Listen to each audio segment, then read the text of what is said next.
désirs, des craintes. Ce sont les premiers pas sur la voie de la liberté, sur le chemin d'une vie heureuse, les premiers pas pour être un jour véritablement un adulte. Le monastère Soto de Yogo, près de Kobe, s'est donné pour mission d'entraîner les enfants au kendo, l'un des arts martiaux, et de les y entraîner dans le plus pur esprit du zen. L'autorité suprême est l'abbé du monastère, les instructeurs sont des moines, et le dojo porte le titre évocateur et poétique de lieu où l'on cultive les jeunes pousses.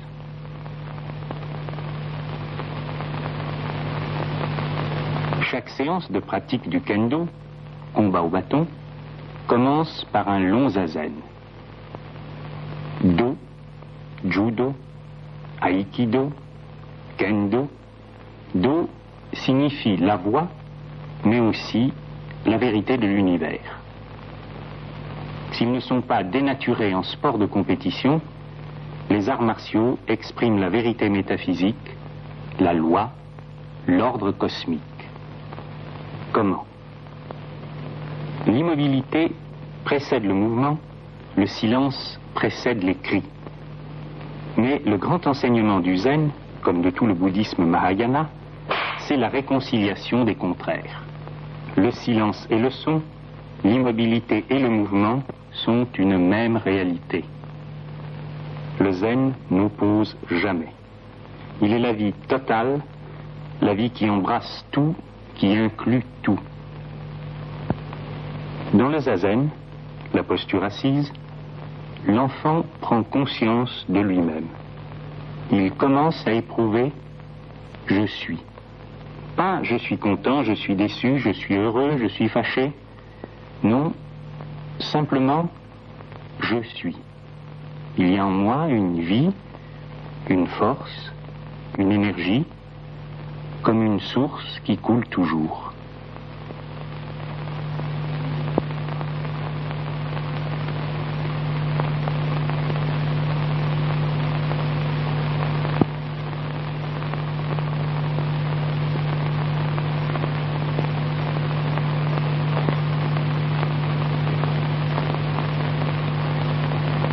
Mais l'être humain, et surtout l'enfant, a aussi besoin de s'exprimer et de s'insérer dans le monde. L'exercice en commun lui en donne l'occasion. Le dojo où se pratique un des arts martiaux est l'image de l'univers. Mais parce qu'ils ont été précédés par le silence et l'immobilité du zazen, les cris et les mouvements sont enrichis d'un sens nouveau. Quelque chose de la disponibilité intérieure du zazen demeure dans l'action et le tumulte. Et puis, ne l'oublions pas, nous sommes dans un monastère et le moniteur est un moine.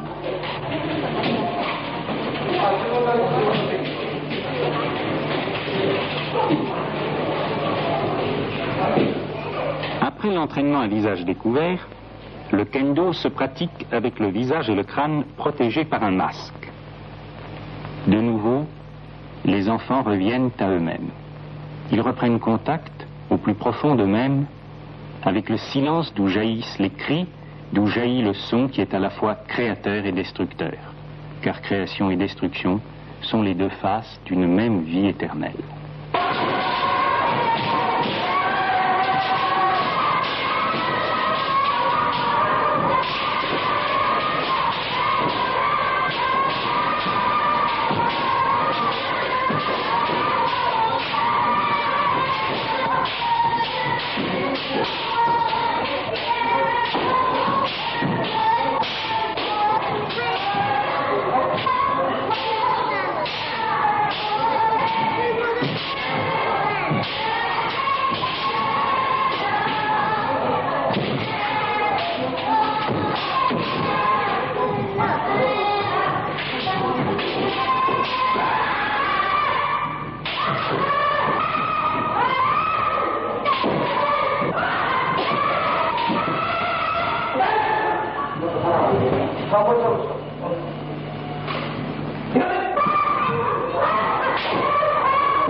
Tokyo, le célèbre Kodokan qu'on a parfois surnommé la Mecque du judo. Bien que le judo puisse être aussi, une voie de réalisation spirituelle, aujourd'hui, c'est bien rarement le cas. La véritable tradition des arts martiaux du Japon est une forme de mysticisme. C'est tout à fait à dessein que j'emploie ce mot. Et il n'y a pas beaucoup de mysticisme au Kodokan, même s'il y a beaucoup de techniques. Revenons donc dans les monastères. Je viens d'employer le terme mysticisme pour le zen. Mais c'est une mystique parfaitement insérée dans le concret. On ne marche pas emporté par sa tête, par son mental. Et pour avoir bien les pieds sur terre, il faut en revenir au centre de gravité dans le ventre et à la respiration lente dont nous avons parlé dans le premier de ces deux films.